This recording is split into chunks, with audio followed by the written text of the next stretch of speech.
Hello everyone, आइए जानते हैं बायो फर्टिलाइजर्स के बारे में। बायो फर्टिलाइजर्स ऑर्गेनिक फार्मिंग में यूज होने वाला इम्पॉर्टेंट कंपोनेंट है।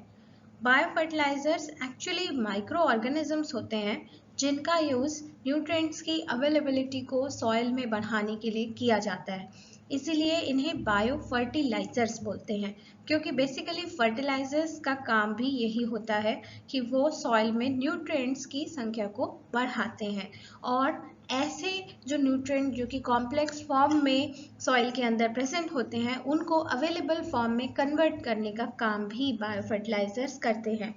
ऐसे बहुत से फॉर्मुलेशंस मार्केट में अवेलेबल हैं जिन्हें फार्मर्स कंपोस्ट बनाते हुए इस्तेमाल कर सकते हैं या फिर खड़ी फसल में अप्लाई कर सकते हैं और फसल को लगाने से पहले सीड को ट्रीट करने में इस्तेमाल कर सकते हैं।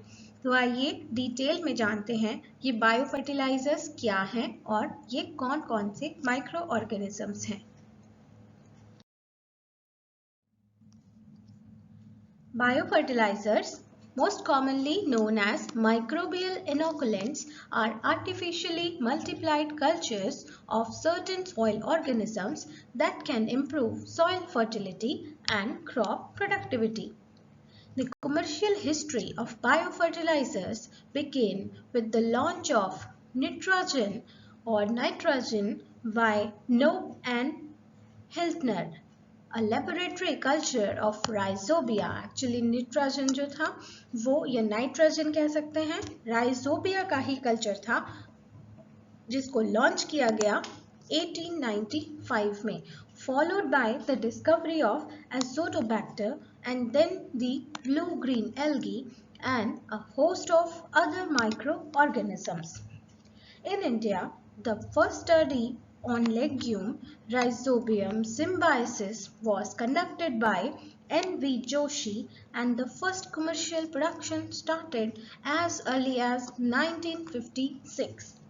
However, the Ministry of Agriculture under the 9th Plan initiated the real efforts to popularize and promote the input with the setting up of the National Project on Development and Use of Biofertilizers, also known as NPDB.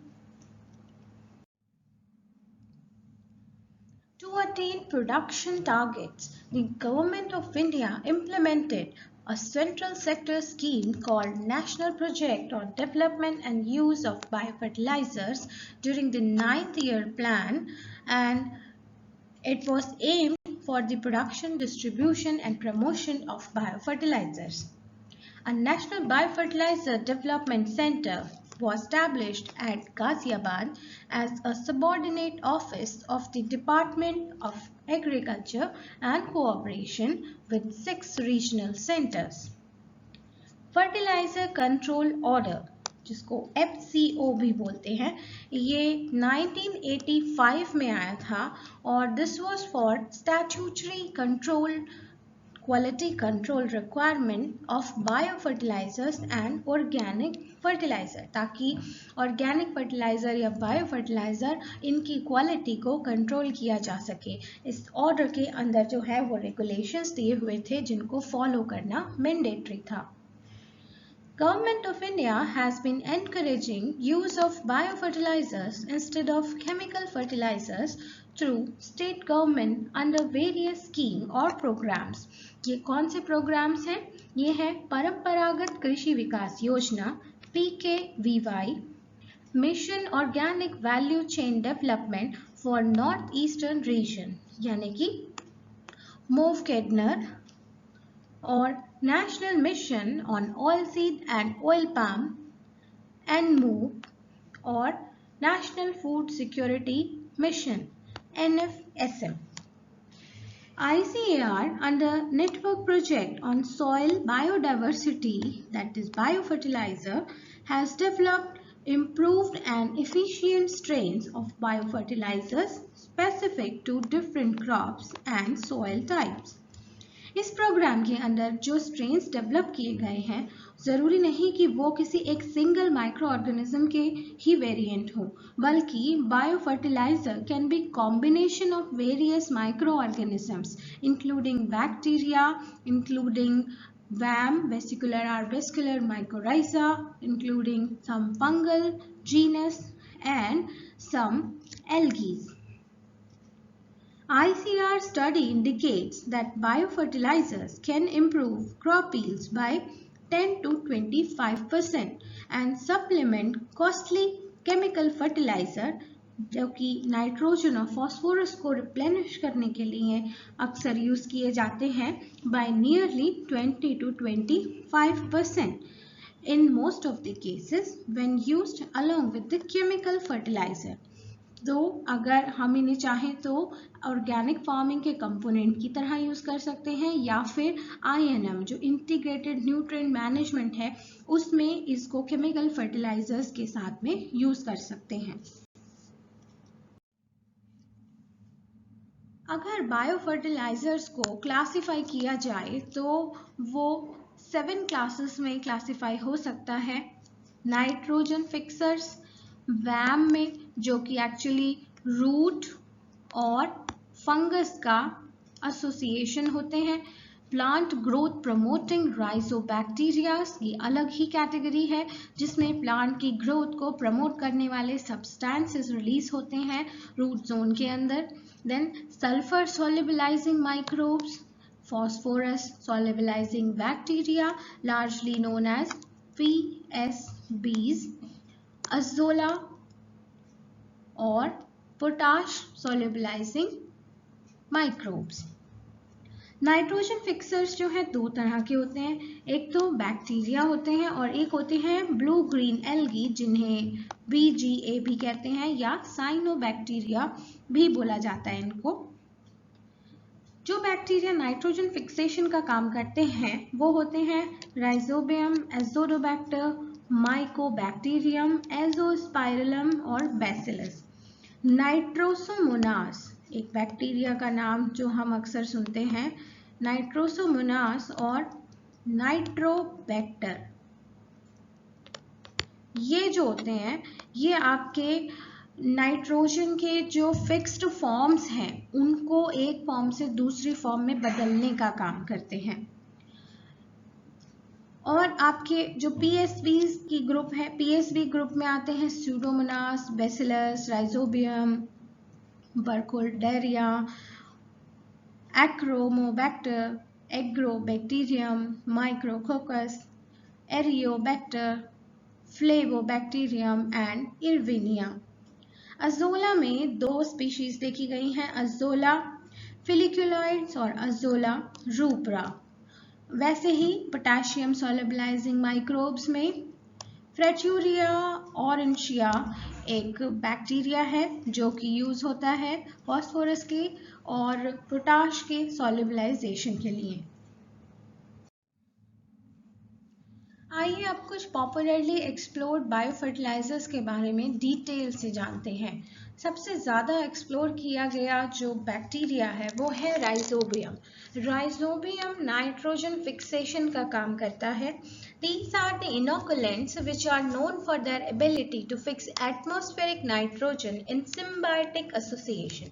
तो symbiotic bacteria है ये और symbiotic association होता है इसका plants के साथ में जिसमें ये रूट्स में नोड्यूल्स बनाता है और ये नोड्यूल्स जैसे कि लेग्यूमिनेसी फैमिली के मेंबर्स में ये बनाता है और जैसे सस्बेनिया रोस्ट्राटा जो कि आप जिसको बोलते हैं ढैंचा, ये उसके स्टेम में नोड्यूल्स बनाता है और बाकी जो जितने भी लेग्यूम क्रॉप हैं उनके ये रूट में नोड्यूल बनाता है। तो सस्बेनिया रोस्ट्राटा एक्चुअली एक एक्सेप्शन है जिसमें स्टेम में नोड्यूल्स बनती हैं।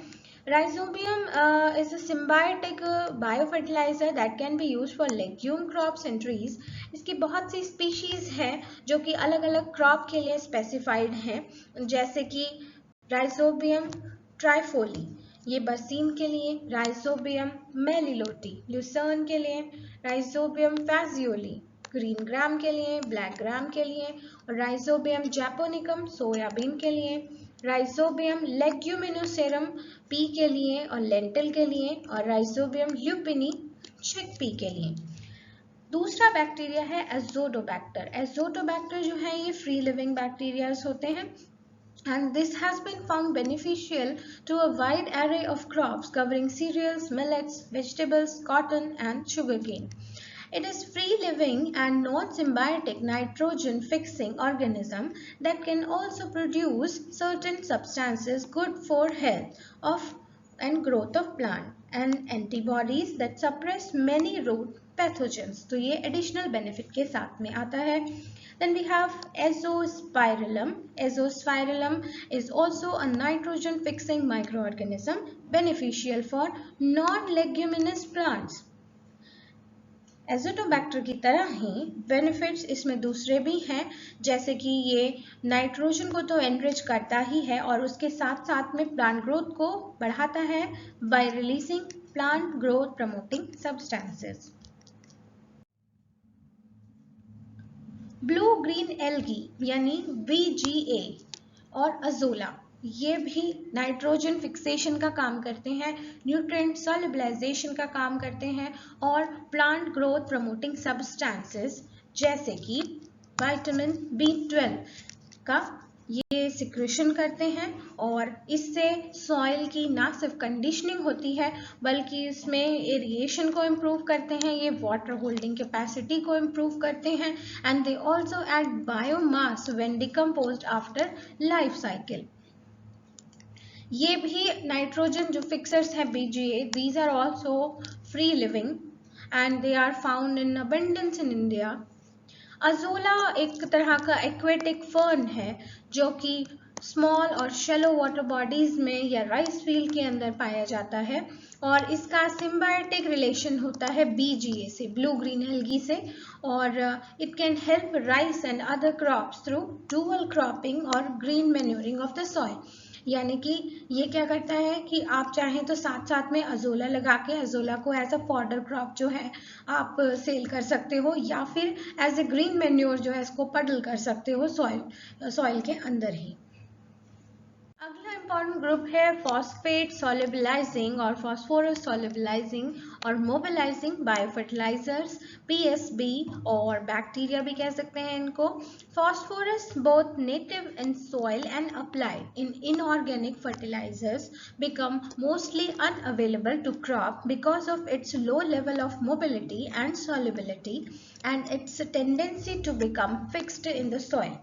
तो अधिकांश तौर पे जो भी फॉस्फोरस ऑलरेडी अवेलेबल होता है सॉइल में या फिर हम उसको एज फर्टिलाइजर जो है वो इनकॉर्पोरेट करते हैं तो it is likely to be fixed in various form which are unavailable for plants to absorb. और ये जो PSBs होते हैं ये सॉल्युबलाइजेशन का काम करते हैं.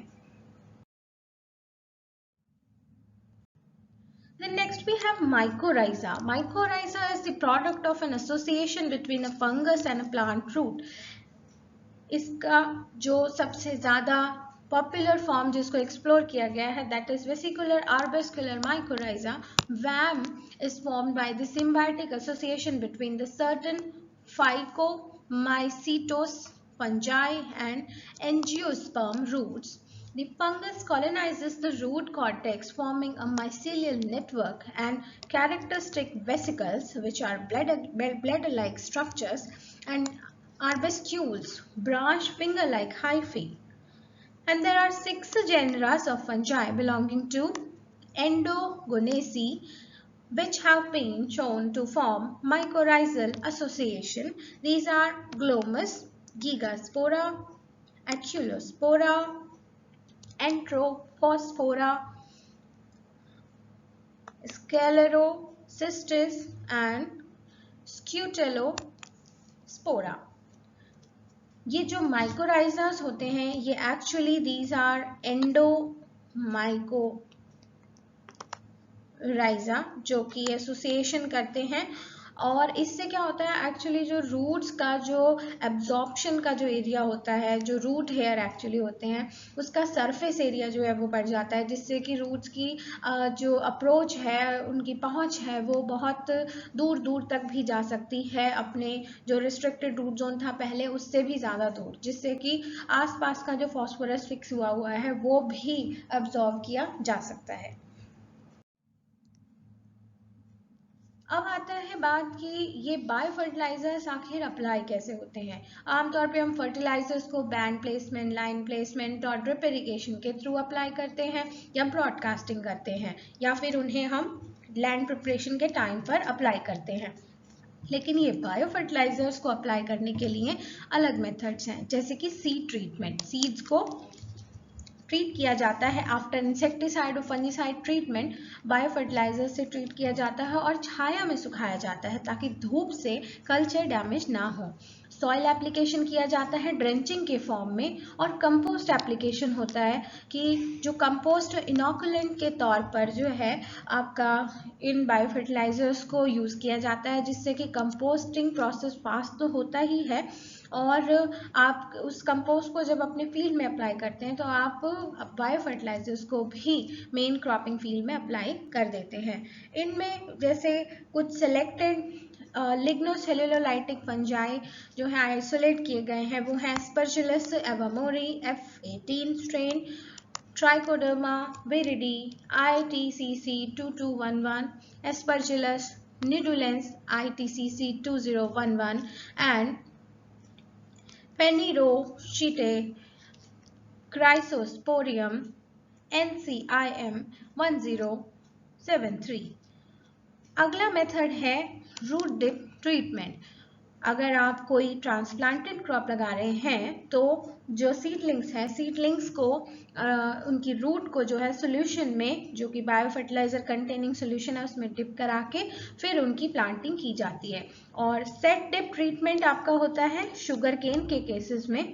शुगर केन में क्योंकि जो आपका प्लांटिंग मटेरियल होता है वो सेट्स होते हैं, तो उन सेट्स को जो है प्लांटिंग से पहले बायो फर्टिलाइजर में ट्रीट किया जाता है। कुछ बायो फर्टिलाइजर्स हैं जिनको स्प्रे करके भी आप यूज़ कर सकते हो, स्प्रे कर सकते हैं आप स्टैंडिंग क्रॉप में, पर इसकी एफिकेसी जो है वो कम होती है। Thank you.